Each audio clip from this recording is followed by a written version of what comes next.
en la casa.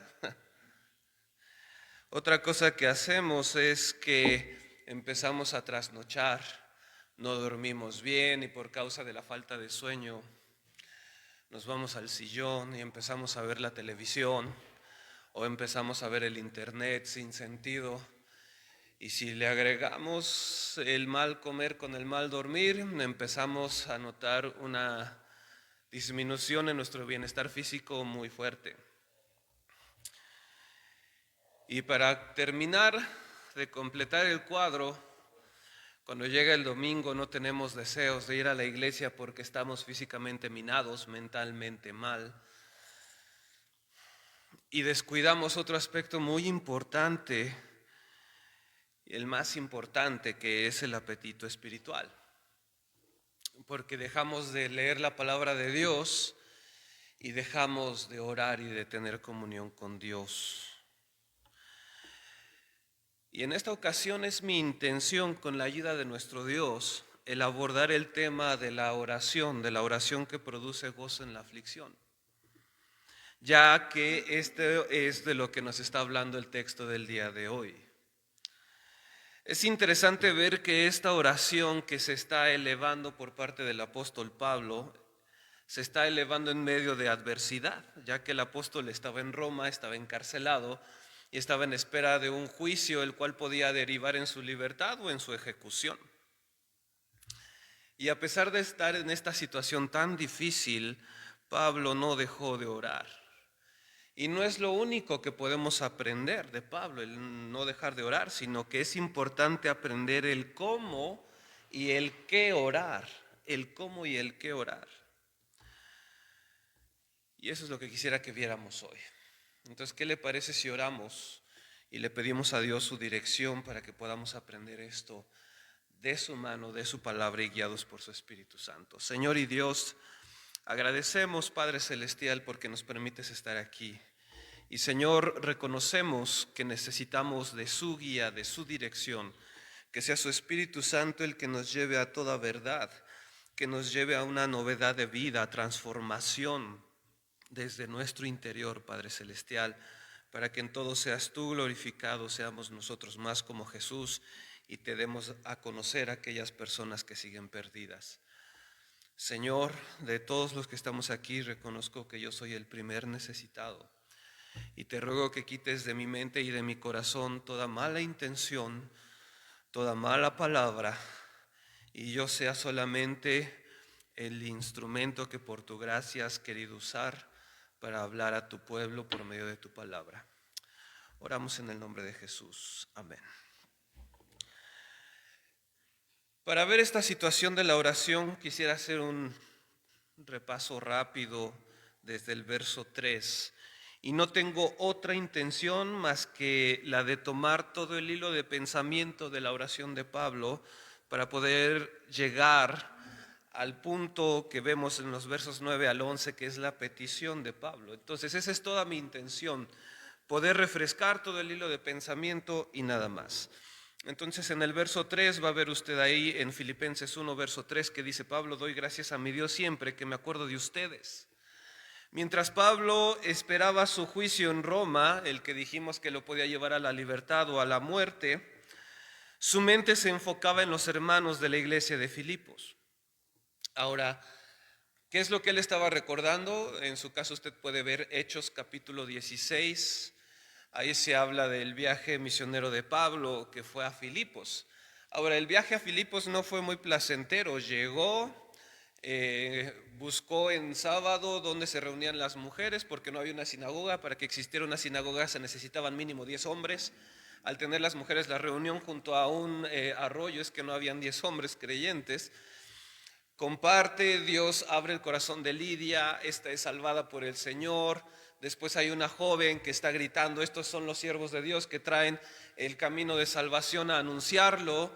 Reprenda al espíritu, le echa fuera. ¿Y qué pasa después? Los que tenían a esta mujer como esclava los acusan injustamente, los golpean, los escupen, los humillan, los meten a la cárcel. Entonces uno pudiera decir, pues qué recuerdo tan placentero el de Pablo para su momento en la cárcel. ¿Dónde está lo placentero? Bueno, Recordemos esto, gracias a que él fue a la cárcel y la adversidad que pasó, vino un milagro del Señor. Y el milagro no me refiero a que la cárcel tembló y los cimientos se movieron, el milagro es que el carcelero fue salvado. Ese es el milagro. Y eso es lo que Pablo está recordando, no los azotes, no la humillación, sino que un romano, un carcelero con toda su familia fue salvada por Cristo. Entonces, ¿qué está recordando y por qué está dando gracias? Porque gracias a esas adversidades hubo gente que fue salvada. Pablo oraba con gratitud.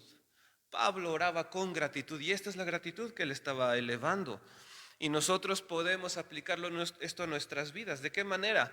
Ora con gratitud por el hermano que Dios usó para tus momentos difíciles. Ha habido momentos difíciles en los cuales recibimos una llamada, una visita. Incluso recuerda a los hermanos que quizás ya son mayores de edad o algunos ya partieron con el Señor, pero que hicieron tiempo en su agenda y abrieron las puertas de su hogar para discipularte. Ora con gratitud de la misma manera que oraba Pablo. Ora con gozo. Versos 4 y 5. Pido siempre con gozo en cada una de mis oraciones por todos ustedes, por su participación en el Evangelio desde el primer día hasta ahora. Estoy en la Nueva Biblia de las Américas, por eso de repente se ve diferente. En la angustia, Pablo no hacía recuento de sus aflicciones ni de sus heridas.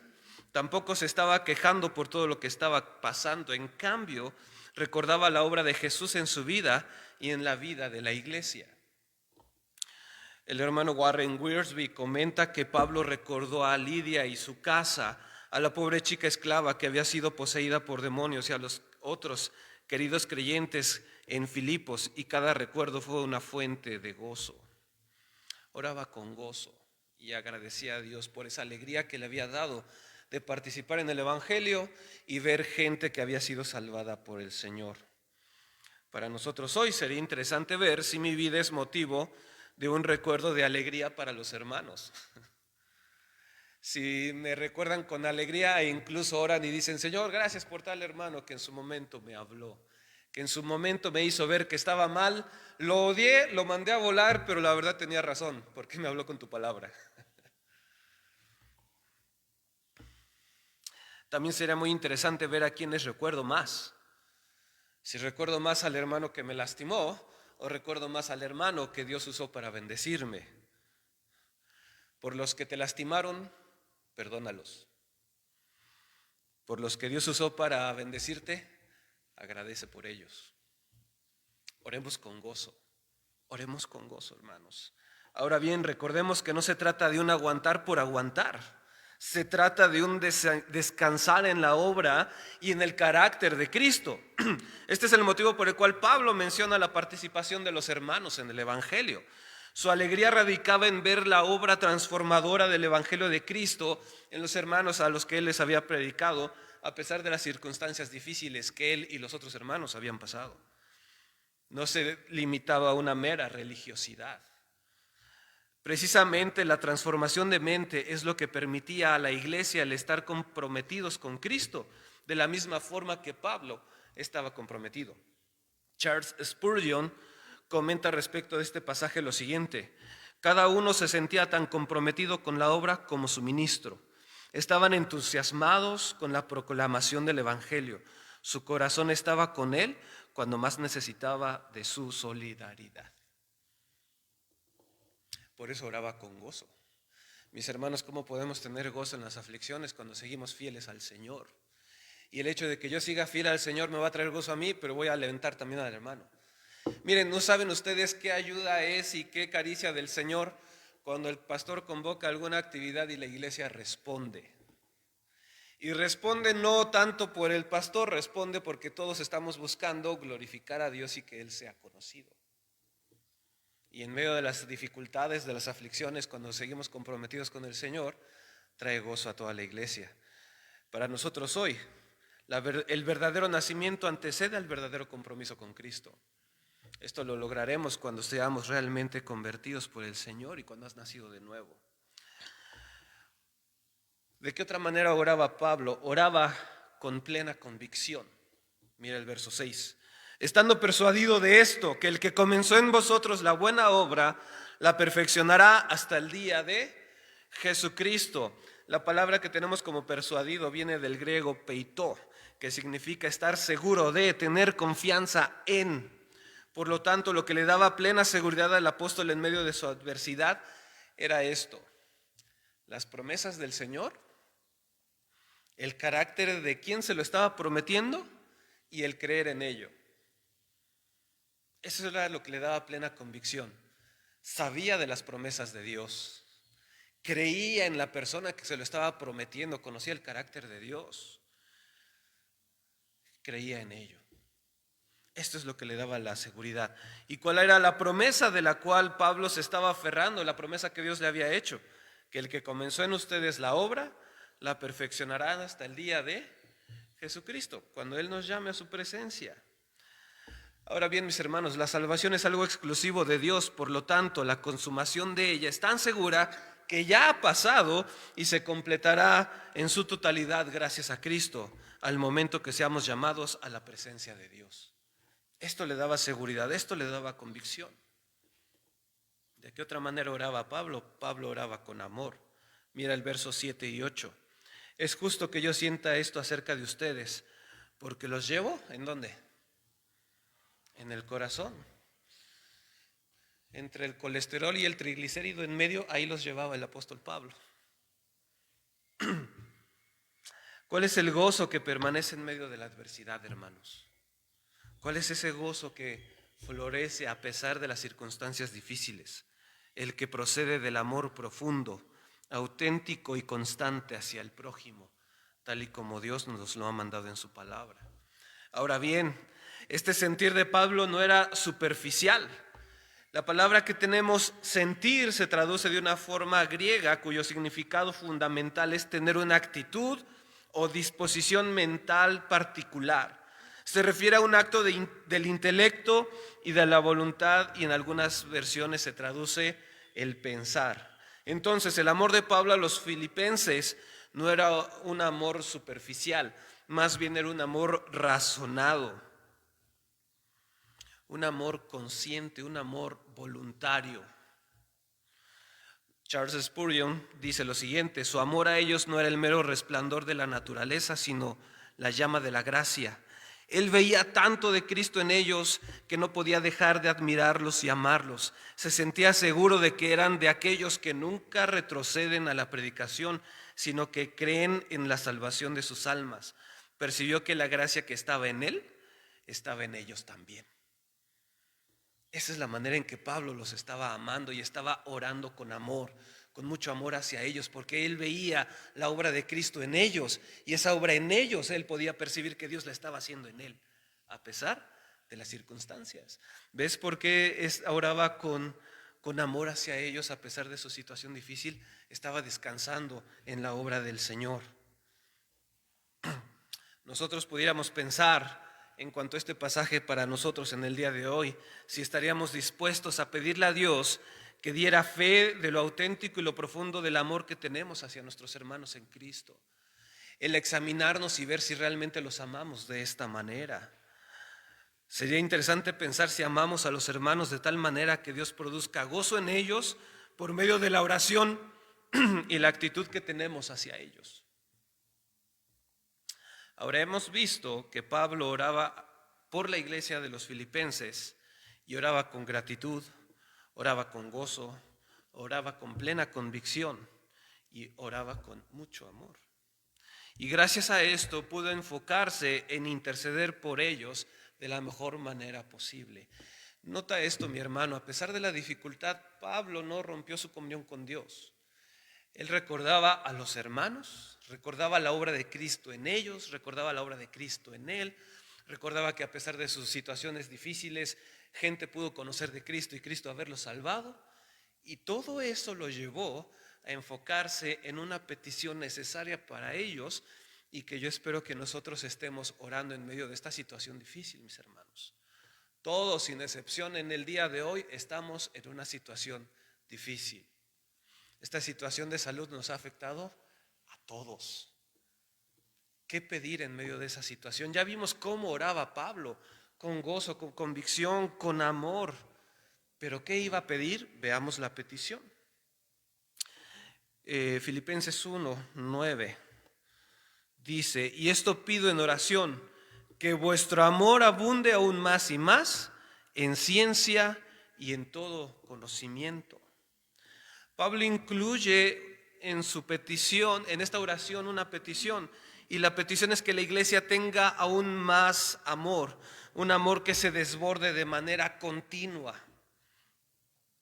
Ahora es interesante notar que el amor al cual se refiere el apóstol no es uno que se basa en mero sentimentalismo, más bien es un amor que procede de Dios y por lo tanto es un amor sabio e inteligente. No es meramente pasional o sujeto a los estados de ánimo. Es un amor abundante, constante. Ahora, interesante porque dice el apóstol, pide que su amor de los filipenses abunde aún más y más, ¿pero en qué? En ciencia y en todo conocimiento. Usted puede pensar en un arroyo que va creciendo y va creciendo y va teniendo cada vez más agua, pero siempre delimitado por dos bordes. Va el amor abundando y por un lado tiene ¿qué? Ciencia, y por el otro lado tiene ¿qué? Conocimiento. Ciencia viene del griego epignosis y se refiere a un reconocimiento personal, llegando a entender algo clara y distintivamente o como verdadero y válido, a menudo con un conocimiento personal que necesita una reacción positiva o negativa. ¿De qué estamos hablando aquí? La ciencia o conocimiento por el cual Pablo ruega a Dios a favor de los filipenses no se limita a la mera obtención de datos. No es aprender teoría nada más, también incluye la posesión de una experiencia íntima. No es nada más saberlo, es haberlo vivido, pues. El hermano René Zapata menciona que uno puede saber mucho acerca del amor, pero no conocer el amor ni practicarlo como la Biblia nos lo enseña. Podemos saber mucho acerca de, pero no necesariamente estarlo viviendo. ¿Y a qué nos referimos? Recordemos primero a los Corintios 13. Si yo tengo miles de lenguas angelicales, pero no tengo amor, de nada sirve. Si yo pudiera alabar, pero no tengo amor, de nada sirve. Si yo doy mi cuerpo por los demás y es quemado, pero no tengo amor, de nada sirve. Y viene la descripción del amor: es sufrido, no busca lo suyo, no se envanece. Nosotros podemos saberlo teóricamente, pero es muy diferente a estarlo viviendo y aplicando. Luego viene la palabra discernimiento en el tipo de amor que Pablo está pidiendo que abunde en la iglesia de los filipenses. Viene del griego aistesei y se refiere a una percepción, la capacidad mental para comprender y discernir y discriminar entre las relaciones, especialmente la adquirida a través de las experiencias. Dicho de otra manera, la capacidad de hacer un buen juicio y actuar con sabiduría o verdadero entendimiento. Actuar con buen juicio. Así que la petición que el apóstol Pablo eleva a favor de los filipenses es un continuo progreso en la madurez. Eso es lo que está pidiendo. Está pidiendo que el amor de Dios abunde y sobreabunde cada vez más y más en ellos. ¿Pero de qué manera? Con conocimiento, con pensamiento, con voluntad, con intencionalidad, razonando lo que estamos haciendo para poder discernir entre lo que es bueno y lo que es mejor. Ahora, ¿cómo se ve esto en nuestras vidas diarias? En un continuo progreso a la madurez. Concluimos que el amor cristiano, el que Dios espera en nosotros, no es un amor ciego, sino un amor que nos impulsa a ser cada vez más maduros. Warren Wiersbe dice que el corazón y la mente obran juntos para que podamos tener el amor que sabe discernir y el discernimiento que sabe amar. Eso es lo que Pablo está pidiendo. ¿Cómo se ve esto hoy? ¿Cómo me va a ayudar esto a tener gozo en medio de las dificultades que estoy pasando? Lo anterior se ve en mi vida cuando paso de escoger entre lo bueno y lo malo a discernir entre lo bueno y lo mejor. A manera de ilustración, mis hermanos, creo que aquí la mayoría ha sido papá y recuerda cuando su hijo empezaba a hablar. Todavía estaba chiquillo, a lo mejor todavía no caminaba con tanta seguridad y empezaban a decir agua, pan, papá, y todos los papás se ponen, dijo primero papá. Y cuando pasaba un carro, ¿qué decían? Carro. Y pasaba una moto y ¿qué decían? Carro. Y pasaba el camión de la basura y decía, carro. Y pasaba un auto lujoso y lo ponía en la misma categoría, carro. Pero cuando ya son jóvenes, ya distinguen entre la moto, el camión de la basura, un deportivo y un bocho malo jalateado. Y no solamente distinguen entre ellos, sino que incluso ya empiezan a decir, bueno, del bocho a este carro que es más lujoso, pues mejor este, ¿no? Ya empiezan a discernir, a saber cuál es cuál y cuál es mejor. Esa es la idea, hermanos, de madurez por la que Pablo está orando.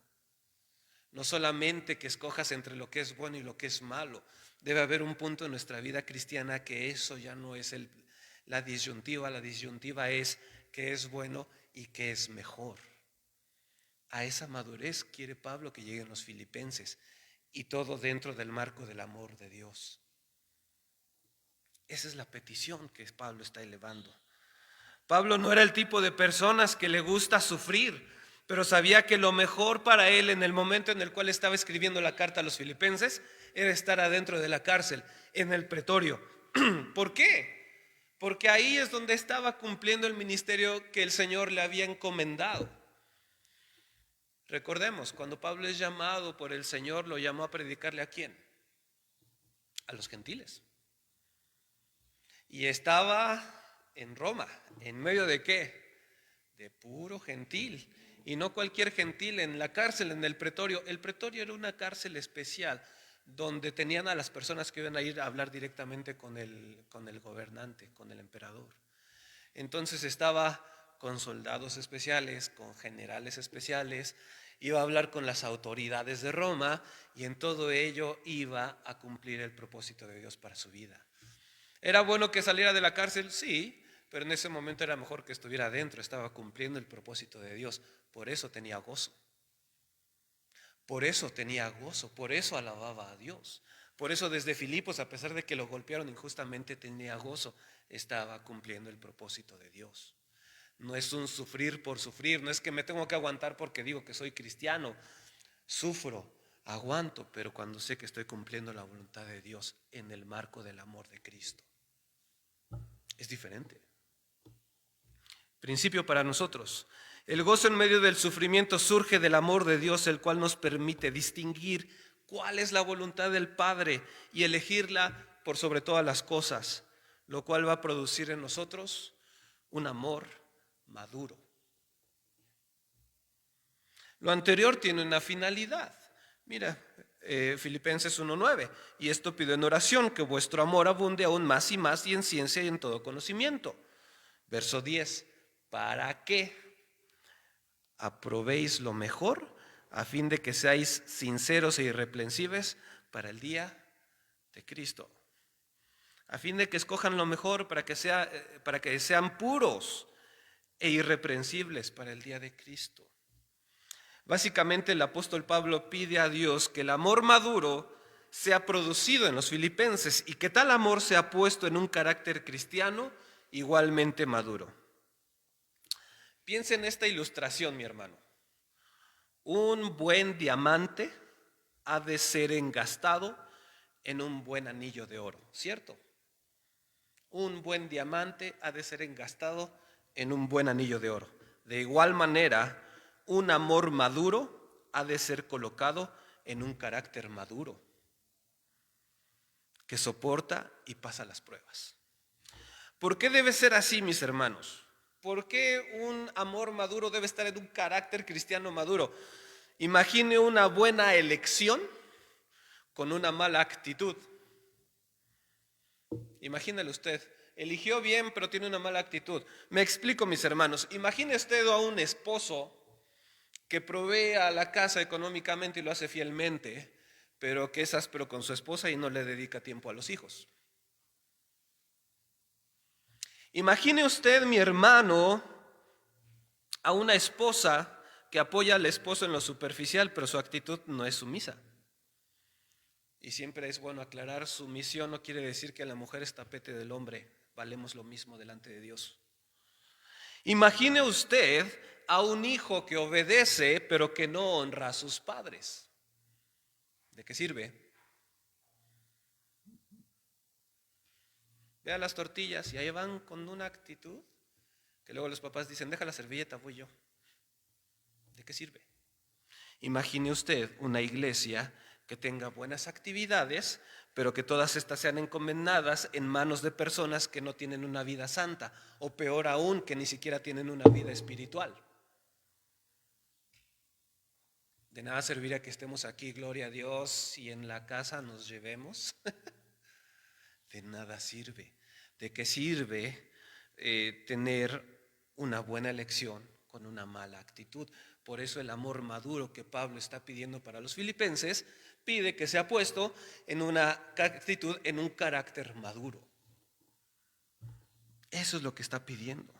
Cuando se tiene un amor maduro, es decir, que razona y decide amar y lo demuestra eligiendo la voluntad de Dios Padre. Este amor se engasta en un carácter cristiano que es igualmente maduro y que ha sido probado en medio de las adversidades que han sido necesarias para llevarlo a la madurez. Entonces se va a cumplir el deseo de Pablo para la iglesia de los filipenses. Mira lo que dice el verso 11. Llenos de fruto de justicia, que son por medio de Jesucristo, ¿para qué? Para la gloria y alabanza de Dios. Llenos de fruto de justicia, que es por medio de Jesucristo, para la gloria y alabanza de Dios. ¿Cuál es el fruto que Dios quiere ver en nuestras vidas? El fruto que Pablo estaba orando para que se produjera en los filipenses, el fruto que esperamos existe en nosotros, el fruto del Espíritu. El fruto del Espíritu, más el fruto del Espíritu es amor. ¿Y qué más? Gozo, paz, paciencia, ¿y qué más? Bondad, fe, mansedumbre, templanza. Contra tales cosas, ¿notas que dice que es el fruto y no los frutos? Es uno compuesto por todo esto. Esto es lo que Dios espera ver en nosotros. Es el fruto de justicia que Él espera en nosotros. ¿Qué sucede cuando tenemos el fruto del Espíritu en nuestras vidas? Tendremos un carácter cristiano que glorifica a Dios. Recordemos que la diferencia entre el fruto del Espíritu y el mero activismo religioso es el que el verdadero fruto de justicia glorifica a Dios. Viene de Dios, se enfoca a Dios, apunta a Dios, dirige a todos hacia Dios. Una pregunta más. ¿Y cómo es que el fruto del Espíritu puede producir gozo en mi vida a pesar de las adversidades? Porque estábamos hablando de que íbamos a ver la oración de Pablo y cómo esa secuencia de oración que lleva deriva en una petición que nos va a dar gozo en medio de las dificultades. ¿Qué tiene que ver todo eso con que hay gozo en medio de las dificultades? Bueno, recordemos la manera en que se da este fruto. Me voy a permitir leerte Juan capítulo 15, verso 5 en la Nueva Traducción Viviente. Si quieres, búscalo en tu Biblia. Y si acostumbras marcar tu Biblia, este es uno muy bueno para que lo marques y sobre todo para que lo memorices. Juan 15, 5 dice de la siguiente manera, te lo voy a leer en la Nueva Traducción Viviente. Ciertamente yo soy la vid, ese es Jesucristo hablando. Ciertamente yo soy la vid, ustedes son las ramas. Los que permanecen en mí y yo en ellos producirán mucho fruto, porque separados de mí no pueden hacer nada. No podemos hacer nada separados de Cristo. Entonces, mis hermanos, Pablo ora a Dios a favor de los filipenses para que estos tengan un amor abundante que razona y los impulsa a tener un amor maduro y un carácter igualmente maduro que los lleve a una vida santa que glorifique a Dios. Y para lograr tal encomienda necesitamos estar unidos a Cristo. Y este es el punto central, mis hermanos. ¿Qué es lo que llevó a Pablo a estar recordando a los hermanos de Filipos y no las adversidades que pasó? Y no es que no le doliera cuando caminaba. ¿Qué los llevó a recordar a los hermanos de Filipos y a dar gracias a Dios por esas vidas transformadas? ¿Qué los llevó a orar con gozo? ¿Qué los llevó a tener esta petición delante de Dios, que abunden en amor, en un amor razonado, un amor voluntario, un amor intencional? ¿Qué lo está llevando a orar para que tengan un carácter maduro, que tenga este amor? ¿Qué le estaba llevando a tener alegría a pesar de estar en la cárcel esperando un juicio que lo podía llevar a la muerte? Que estaba unido a Cristo. Seguía unido a Cristo a pesar de las dificultades.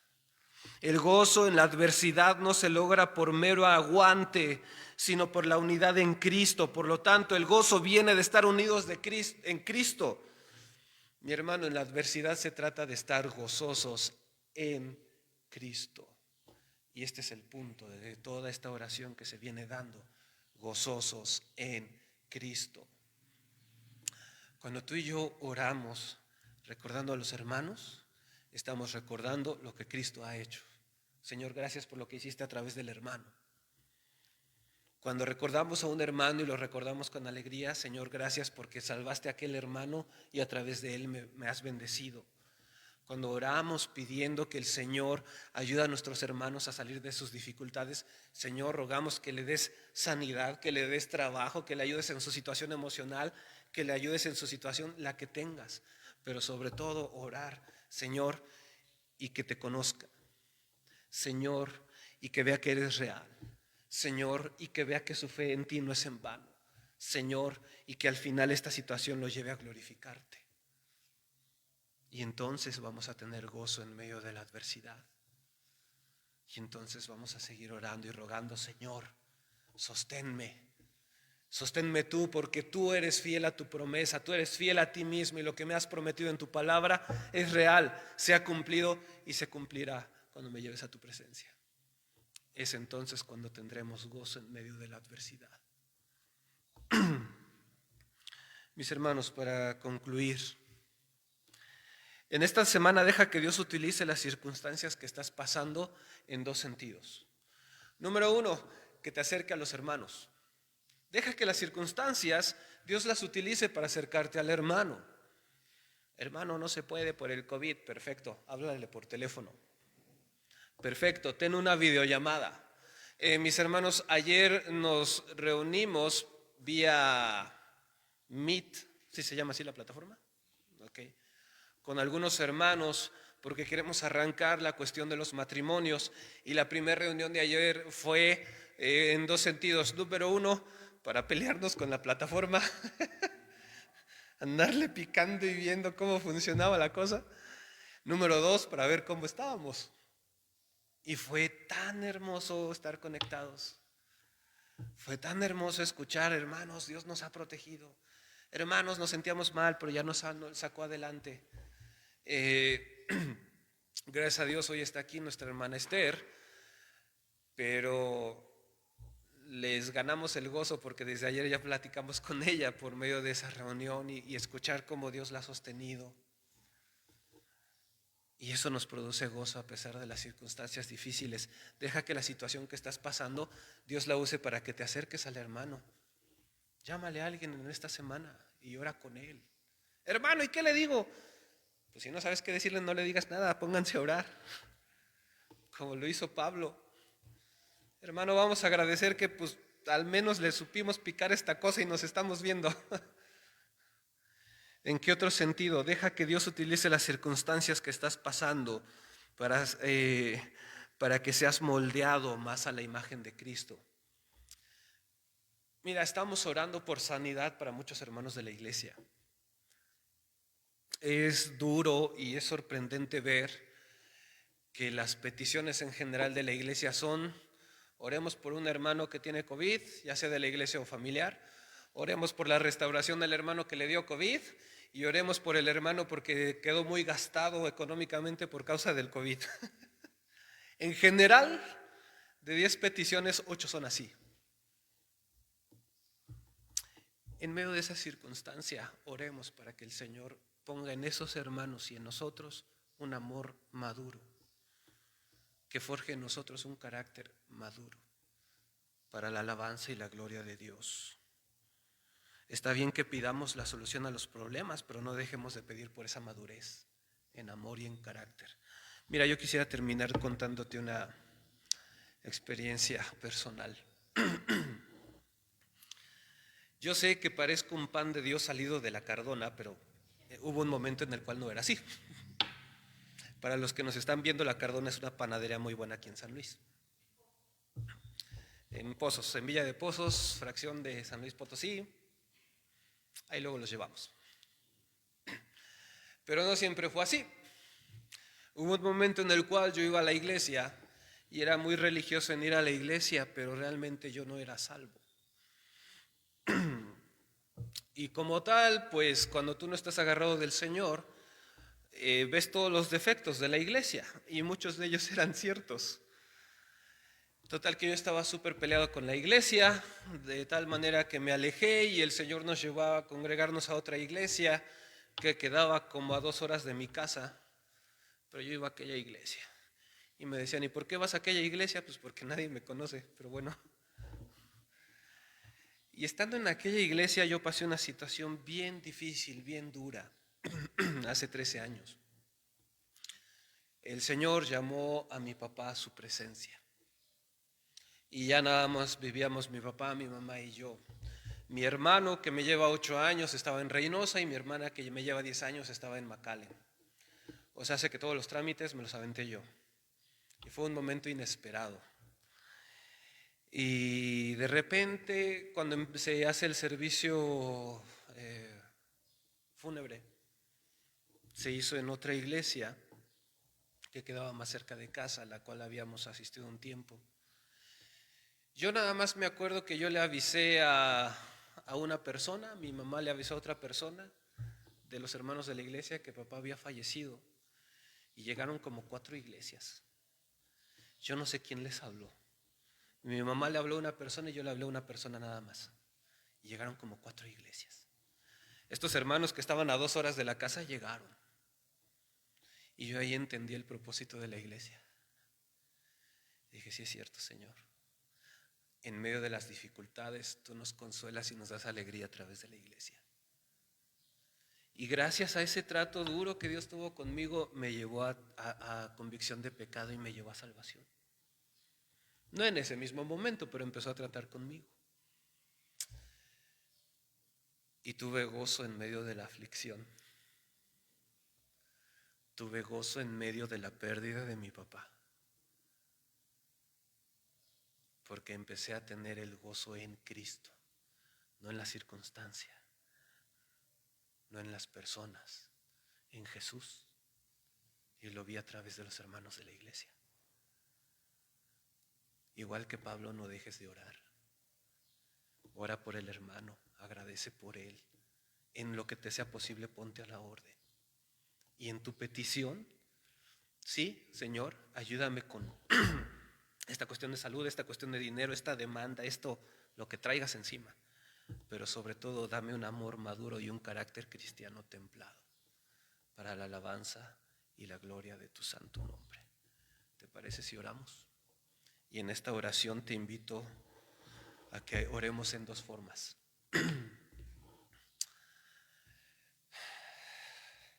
Piensa en un hermano que Dios ha usado para bendición de tu vida. Yo sé que hay más de uno, pero ahorita piensa en uno y agradécele a Dios por su vida. Piensa en uno.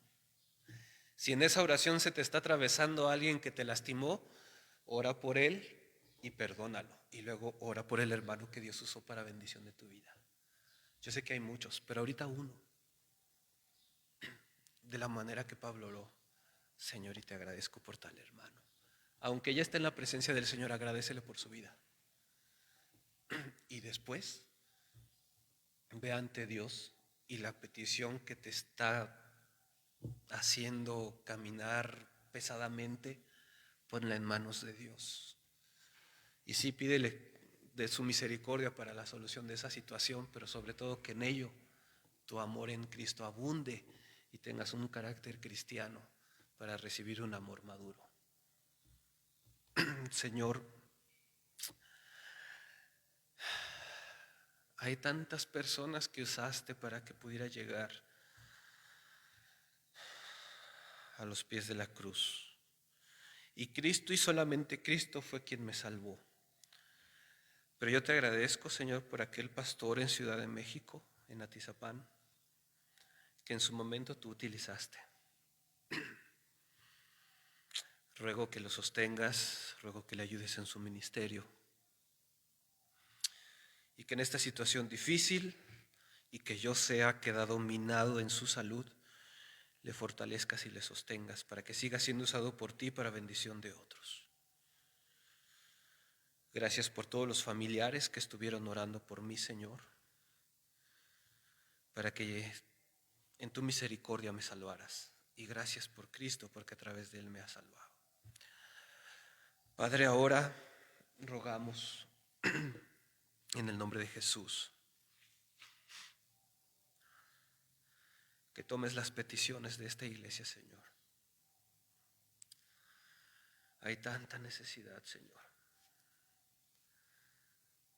Rogamos, Señor, sobre todo, que en tu misericordia no solo nos respondas en cuanto a la necesidad que hay, Señor. Rogamos que en tu misericordia, después de esta aflicción, seamos como Jesús, cada vez más como Él. Que en medio del sufrimiento, Señor, tengamos el gozo de saber que tú perfeccionarás en nosotros el carácter de Cristo hasta que nos llames a tu presencia.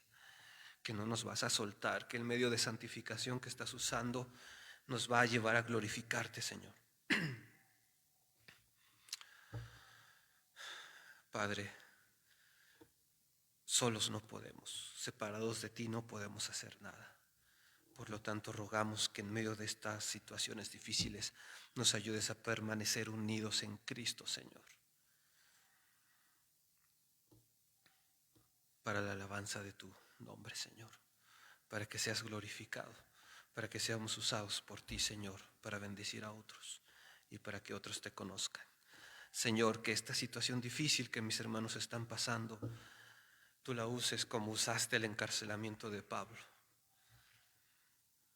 y podamos amar con voluntad, con intencionalidad, de manera razonada,